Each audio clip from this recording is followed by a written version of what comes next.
पश्चिम Asia में जारी तनाव के बीच भारत के लिए राहत भरी खबर सामने आई है, जहां 15,400 टन एलपीजी लेकर भारतीय टैंकर ग्रीन आशा सुरक्षित रूप से देश पहुंच गया है। देखिए रिपोर्ट।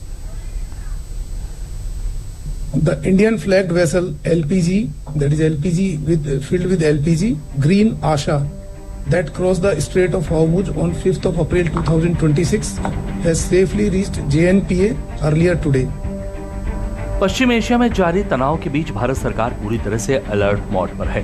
भारत न केवल हालात पर करीबी नजर बनाए हुए है, बल्कि कूटनीतिक स्तर पर भी तेजी से पहल कर रहा है।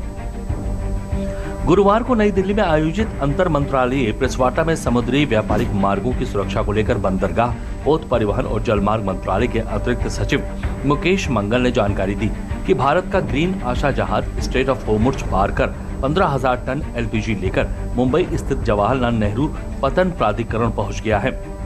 इसके अलावा उन्होंने आश्वस्त किया है कि पिछले 24 घंटे में किसी भी भारतीय ध्वज वाले जहाज या भारतीय नाविकों से जुड़ी कोई अप्रिय घटना सामने नहीं आई है। No incident involving Indian flagged vessels or Indian seafarers has been reported in the past 24 hours. The ministry's control room, that is manned by DG Shipping, has handled about 5,600 calls and 12,000 emails since its activation. In the past 24 hours, 166 calls and 317 emails have been received. The safe repatriation of over 1,800 Indian seafarers so far, including 49 in the past 24 hours from various locations across the Gulf region. Port operation across India remain normal with no congestion reported. वहीं petroleum और प्राकृतिक gas मंत्रालय के संयुक्त सचिव सुजाता शर्मा ने बताया है कि छात्रों और श्रमिकों को राहत देने के लिए 5 किलो के एलपीजी सिलेंडरों की आपूर्ति बढ़ाई गई है और 23 मार्च से अब तक लगभग 10 लाख छोटे एलपीजी सिलेंडरों की बिक्री दर्ज की गई है।